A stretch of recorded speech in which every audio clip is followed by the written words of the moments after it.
La energía interna la representamos con la letra U, ¿cierto? Recuerda que la energía que poseen las moléculas de un gas es energía cinética, ¿cierto? Claro que sí. Entonces, si nosotros queremos hablar de la energía interna, pues tendríamos que hablar de la energía cinética de todo el sistema, ¿sí o no? ¿Ok? Por eso, en este caso nosotros decimos, la energía interna mide la energía cinética molecular, ¿de acuerdo? Y depende solo de la temperatura. Y depende solo de la temperatura.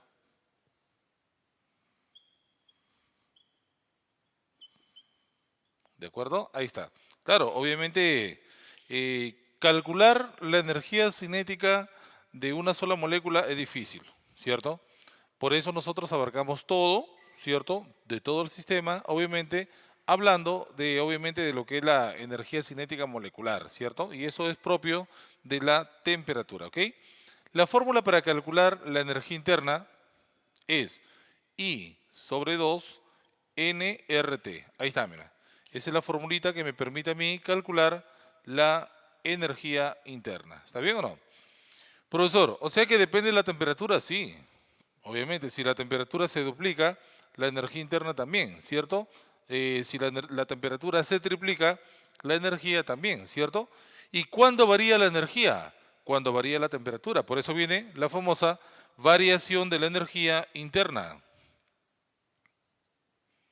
Variación de la energía interna.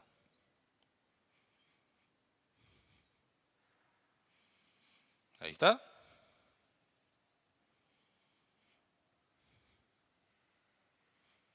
La variación de la energía interna. ¿Y cómo se calcula la variación de la energía interna? Fácil, con la fórmula I sobre 2nR, variación de la temperatura. ¿Sí? Esta es la fórmula que me permite calcular cuánto es la variación de la energía interna. ¿De acuerdo? Ya sabes, el I vendría a ser la constante que puede ser 3, 5 o 6, ¿cierto? N, número de moles. R, la constante universal de los gases ideales. T, la temperatura. No te olvides que nosotros trabajamos en el sistema internacional. O sea, la temperatura siempre tiene que estar en Kelvin, ¿cierto? La temperatura tiene que estar en Kelvin, ¿de acuerdo? Ok, no te olvides. Ahora, vamos ahora sí, jóvenes, a ver lo concerniente al trabajo, ¿no? El trabajo W. Es muy importante hablar de estas cositas. Ya lo habíamos mencionado anteriormente, pero ahora sí, vamos a aclararlo un poquito más. En el plano presión-volumen, si la flechita va hacia la derecha, el trabajo es positivo. El trabajo va a ser positivo. ¿Por qué? Porque es una expansión, ¿cierto? Y si la flechita va para la izquierda, si la flechita va para la izquierda, sería trabajo negativo. ¿Está bien o no? ¿Sí? No hay que olvidar eso. Si la flecha va para la derecha, sería positivo. Si la flechita va para la izquierda, sería negativo porque sería una compresión. Esto, lo de arriba es expansión y la de abajito es compresión, ¿cierto? En el caso de un ciclo termodinámico, ojo, en el caso de un ciclo termodinámico, ahí está, en el caso del ciclo termodinámico, si es un ciclo horario,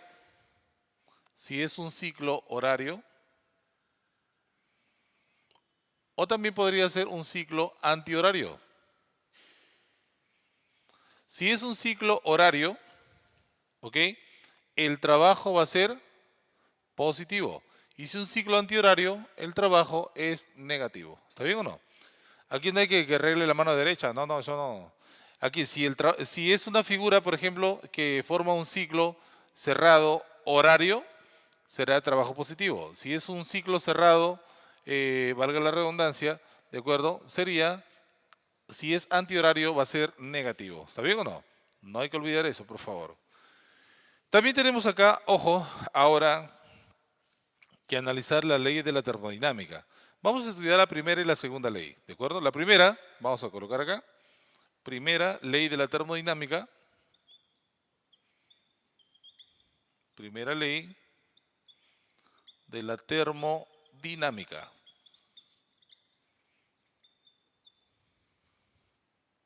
Ahí está. La primera ley de la termodinámica es una consecuencia de lo que es la ley de la conservación de la energía, ¿ok? La primera ley de la termodinámica nosotros la plasmamos con esta ecuación.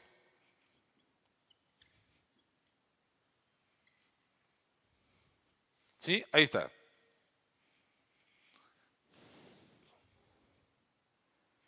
¿De acuerdo? Ok. Jóvenes, algunos le ponen acá un triangulito, pero ya se sobreentiende. El Q va a ser el flujo de calor, la variación de calor, ¿no? Ahí está. En este caso, el Q representa la función de estado, ¿cierto? Que sería flujo de calor o simplemente calor. El calor que se gana o el calor que se pierde, ¿de acuerdo? W, ¿qué vendría a ser? El trabajo, que puede ser de expansión o de compresión. Y también tenemos aquí la variación de la energía, ¿sí? La variación de la energía interna.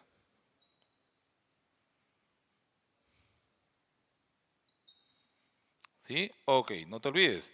El calor, el trabajo y la variación de la energía interna, ¿ok?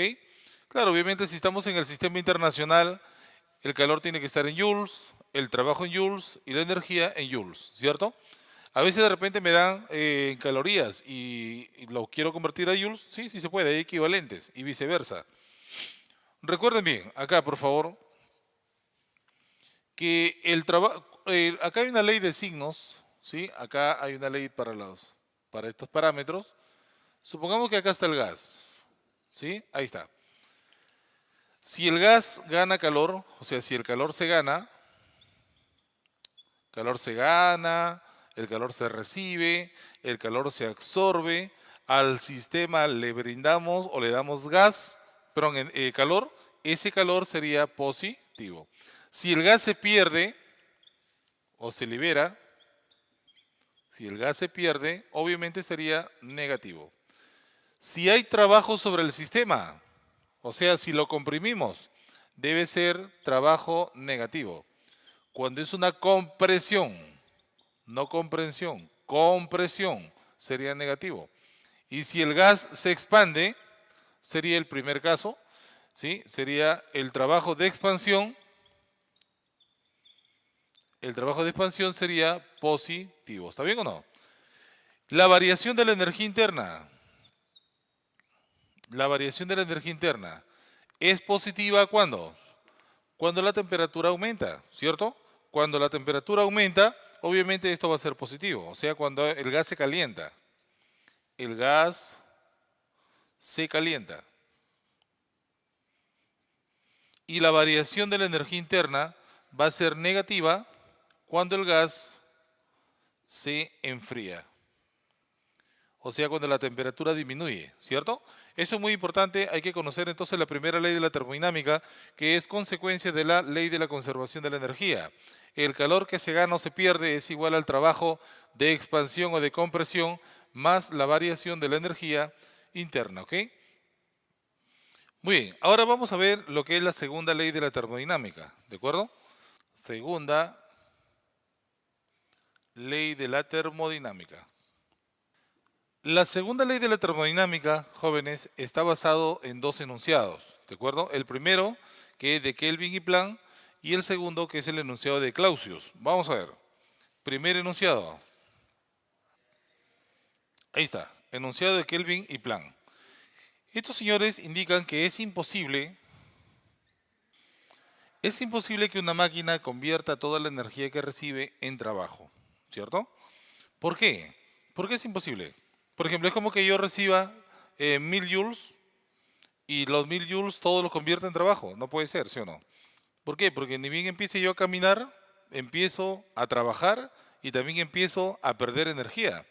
Y si corro, obviamente voy a trabajar más y voy a perder más calor. Entonces, en la pérdida de energía es ahí donde ya no se cumple esto, ¿cierto? Claro que sí, por eso es imposible. Ahora, si no, si yo invirtiera los 1000 joules que recibo, entonces obviamente lo convierta todo en trabajo, sería una máquina perfecta, sería una máquina que trabaja al 100%. Por eso, este enunciado también se puede ver así, ¿no? Que no existe la máquina que trabaje al 100%, ¿ya? O no existe la máquina que trabaje al 100%. Ok, no te vayas a olvidar, ese es el primer enunciado. El segundo enunciado es el enunciado de Clausius. Ahí está, el enunciado de Clausius. Este señor también indica que es imposible de que un sistema frío le dé calor a un sistema caliente. Claro que sí, porque tú sabes que por vía natural es el caliente que le da calor al cuerpo frío, ¿cierto? Pero este señor indica lo siguiente. Es imposible a un sistema caliente, ¿ok? Claro, es imposible que un sistema frío dé calor a un sistema caliente. Siempre y cuando, bueno, se podría, dijo, sí, se puede, pero siempre y cuando lo forcemos, pues, ¿no? Hay que forzar al sistema frío para que le dé calor al sistema caliente, ¿no? Si no quiere por voluntad propia, hay que forzarlo, pues, ¿no? Sí, entonces, obviamente, eso es lo que plantea. Ahora dice, es imposible que un sistema frío dé calor a un sistema caliente, salvo, ¿listo? Ahí está. Eso significa que si lo forzamos al sistema frío para que entregue calor, sí se puede, ¿no? Por ejemplo, yo tengo 1 kilo de carne en mis manos, ¿no? Lo pongo ahí en la mesa, yo le voy a decir, carne, dame calor. No, no voy a poder, ¿sí o no? Obviamente no se va a poder. Ese entra en un estado de, se malogra y todo lo demás. Pero si esa porción de carne yo la coloco en el congelador, ¿qué va a ocurrir? El congelador, a través de su sistema de refrigeración y todo lo demás, va a absorber esa energía, ese calor, obviamente del cuerpo, esto lo está forzando, ¿cierto? Lo está forzando a que entregue calor. Y la carne, bueno, ya no le queda de otra, le comienza a dar calor, obviamente al congelador, y este obviamente empieza a bajar su temperatura. La carne baja su temperatura y se conserva. ¿Entiendes o no? Ese es el motivo entonces por el cual este principio se está cumpliendo. De acuerdo que el sistema frío le da calor al sistema caliente siempre y cuando se fuerce, o sea, se ejerce trabajo sobre él. ¿De acuerdo? Muy bien. A todo esto, ahí vino la famosa máquina térmica. Mira bien, la máquina térmica. La máquina térmica vendría a ser en este caso, ojo, la máquina que convierte el calor en trabajo. Convierte la energía térmica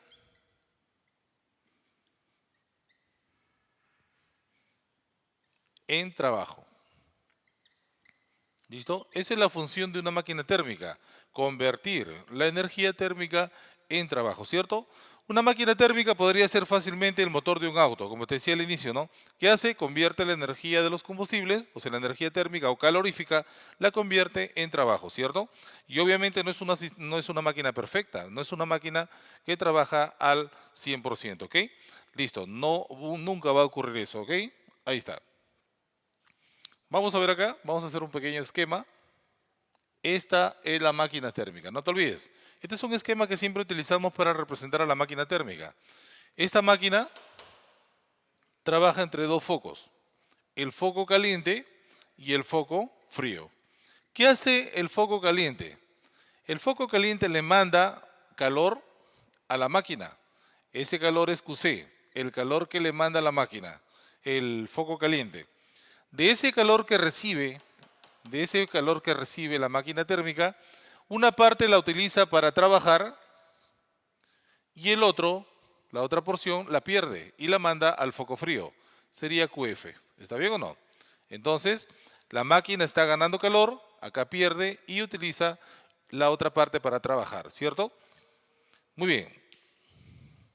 Fíjese, en este caso, supongamos que la máquina recibe 100 calorías y 80 calorías lo utilizo para trabajar, significa que 20 calorías se perderían, ¿cierto? Recibe 100, utiliza 80, pierde 20, ¿cierto? Entonces, de acá podemos deducir fácilmente entonces que el trabajo va a ser igual al calor que gana, ¿sí? El calor que manda a la fuente caliente, menos el calor que se manda a la fuente fría, ¿ok? Esto es algo importantísimo, mira, ahí está, ¿de acuerdo? Profesor, y si yo quiero saber cuánto vale la eficiencia de esa máquina, Sí, sí se puede. Fíjate bien. La eficiencia. La eficiencia o rendimiento. ¿Ya? Ahí está. La eficiencia o rendimiento. ¿Sí? Muy bien. ¿Cuál es la fórmula para calcular esa eficiencia? Simplemente es el trabajo sobre el calor que recibe multiplicado por 100%. ¿Ok? Esta es la fórmula que vas a utilizar tú para calcular la eficiencia. ¿Ok? Es el trabajo que desarrolla sobre el calor que recibe multiplicado por el 100%. Pero no es cualquier eficiencia, es la eficiencia real, ¿cierto? Esta es la eficiencia real, ¿cierto? Ahí está, no te vayas a olvidar, es una eficiencia que te permite obviamente ver el grado de efectividad de la máquina. Si yo me compro un carro y me dicen que el rendimiento es 20% del motor, pues no sirve prácticamente, ¿no? Pero si me compro una máquina, un carro, y me dicen que el motor desarrolla una eficiencia del 95%, ven para acá, ¿cierto? Porque es una buena máquina. Algunos de repente por el chasis nomás dicen, ah, está bonito. No, pero lo que importa acá es el motor, ¿cierto? Ok. Muy bien, ahora hablamos de lo que son las máquinas térmicas de Carnot, ¿cierto? A veces de repente nosotros pensamos pues que voy a intentar construir una máquina que trabaje al 100%. Hay máquinas que se aproximan al 100%, llegarán después a 98, 99% de efectividad, pero nunca va a llegar al 100%. Si nosotros queremos mejorar el sistema, lo podemos hacer, podemos arreglar por aquí, por acá, o sea, hacer refacciones, pero obviamente vamos a mejorar el rendimiento, pero nunca vamos a llegar al 100%. Recuerda, ¿por qué? Porque siempre va a haber pérdida de energía, ese es el motivo. Ok, ahora sí, vamos a hablar de las máquinas térmicas de Carnot. Las máquinas térmicas de Carnot son aquellas que generan el máximo rendimiento. Cuando digo que generan el máximo rendimiento, no significa que por si acaso que van a llegar al 100%, no, sino que si estaba lo real era 60, podrá llegar a 70, 80, ¿no? Una máquina de Carnot, pero no significa que va a llegar al 100%, porque algunos alumnos confunden, no, el máximo rendimiento es el 100, no, no, no, no. Ninguna máquina, incluso la máquina de Carnot, nunca van a poder desarrollar el 100%, ¿ok? Listo, solamente se trata de mejorar el sistema. Profesor, ¿y cómo voy a mejorar yo el sistema? ¿Cómo voy a hacer que la máquina que yo tengo se convierta en una máquina de Carnot? Claro, igualito. La máquina de Carnot trabaja entre dos focos, el foco caliente y el foco frío, ¿sí? El foco caliente le manda calor, le manda QC. Esta utiliza una parte para trabajar y el resto la pierde. ¿Listo? Y la manda al foco frío. Uno diría, profesor, pero es lo mismo. No, sino que en una máquina de Carnot, para que genere máximo rendimiento, tiene que perder lo mínimo. Tiene que perder lo mínimo, ¿sí? E invertirlo, obviamente, en más trabajo. O sea, el trabajo es al máximo. ¿De acuerdo? Ahí está. O sea, perder la mínima cantidad de energía y trabajar más. Eso es una máquina de Carnot, ¿cierto? Y así, obviamente, mejora el rendimiento. ¿De acuerdo? ¿Y cuál es la fórmula que yo voy a utilizar? ¿Qué se cumple en una máquina de Carnot? Cuando te digan que es una máquina de Carnot o máquina ideal, ¿cierto? Simplemente hablemos pues de la famosa relación de Kelvin. La relación de Kelvin. ¿Sí? Ahí está. La relación de Kelvin se va a cumplir para máquinas que cumplen ciclos, procesos, una secuencia de ciclos, procesos reversibles. Fíjate bien, ¿ah? En este caso, ojo, sería que el QC sobre TC es igual a QF sobre TF. Ahí está. Esto es lo que se va a cumplir, ¿sí? Cada vez que hablemos de una máquina de Carnot, ¿cierto? Ahí está, ok. Y también si queremos calcular la eficiencia, la eficiencia máxima, simplemente eficiencia máxima o ideal. Ahí está. La eficiencia máxima será igual a ¿cuánto? Será 1 menos temperatura del foco frío sobre temperatura del foco caliente, multiplicado por el 100%. ¿Está bien o no? Esto es lo que se va a cumplir, jóvenes. Cada vez que a ti te pidan calcular cuánto vale la eficiencia máxima, lo vas a hacer aplicando esta formulita. Y no te olvides que las temperaturas tienen que estar en Kelvin. ¿De acuerdo? Ok. También tenemos acá el famoso ciclo de Carnot. Fíjate bien.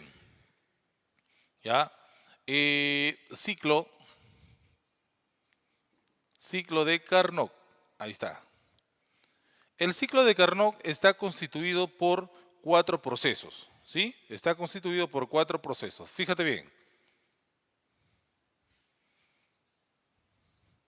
En el plano presión-volumen tenemos 2 procesos isotérmicos y 2 procesos adiabáticos. Fíjate bien.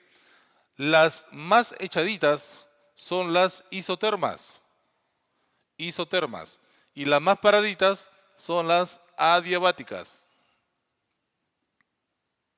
¿Sí? Ahí está, no te olvides. Mira, esto es un ciclo. Va de A hacia B, luego va hacia C, luego a D y termina en A. El primer proceso es una expansión isotérmica. El segundo proceso es una expansión adiabática. El tercer proceso es una compresión isotérmica, y la otra es una compresión adiabática, ¿sí? Entonces es necesario que tú sepas eso, ¿no?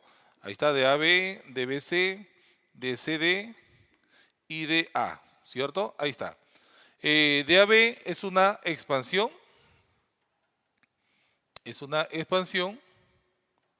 isotérmica, ¿de acuerdo? De B a C es una expansión adiabática, ¿sí? De C a D es una compresión isotérmica, ¿ya? Y de D hacia A es una compresión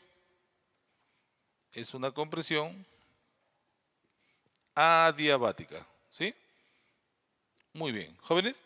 Entonces no se vayan a olvidar, eso es lo que concierne a la máquina de Carnot. Hay que recordar también el ciclo de Carnot. Si yo quiero calcular el área que encierra este ciclo, como te dije, si es un ciclo horario, el trabajo va a ser positivo, ¿cierto? Ahí está, es un trabajo positivo, ¿de acuerdo? Ok, no te vayas a olvidar. Muy bien, jóvenes, ahora sí, para terminar ya la teoría, vamos a hablar de lo que es una máquina refrigeradora de Carnot, ¿cierto? Como le decía, pues, en el enunciado de Clausius decía de que es imposible que un sistema frío entregue calor a un sistema caliente, pero si ejercemos trabajo sobre él, o sea, si lo forzamos, sí se puede, ¿cierto? Ok, entonces vamos a hacer un esquema aquí, cómo funciona una máquina refrigeradora. Tenemos acá la temperatura del foco caliente, temperatura del foco frío, y esta es ahora la máquina refrigeradora. Si nosotros ejercemos trabajo sobre el sistema, ¿sí? Vamos a poder sacar calor de la fuente fría, ¿sí? Vamos a sacar un QF, ¿ok? De la fuente fría, y se lo vamos a dar al foco caliente. ¿Ya? Ahí está. ¿Sí? Con el trabajo que ejercemos sobre el sistema, o sea, si lo forzamos, entonces sacamos calor de la fuente fría y se lo damos a la fuente caliente, ¿ok? Entonces, siempre va a haber conservación, siempre el trabajo va a ser QC menos QF, ¿de acuerdo? Como es una máquina de Carnot, se va a cumplir la relación de Kelvin, QC sobre TC es igual a QF sobre TF. Pero acá en una máquina refrigeradora no hablamos de eficiencia, sino hablamos de coeficiente de performance. Mira bien, el coeficiente de performance,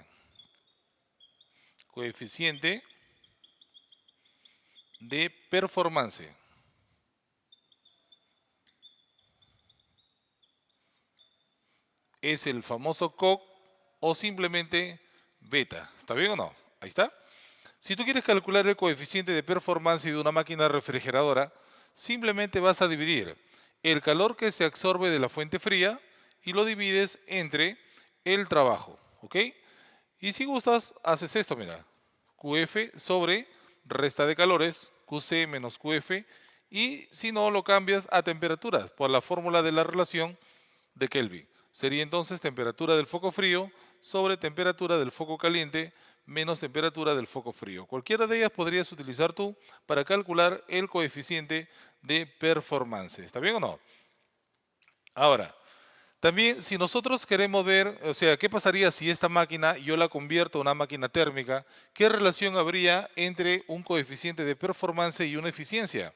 Entonces vemos acá, ahora sí, la relación entre el beta y el n, ¿cierto? Ahí está. Esa es la relación que existe, ¿ok?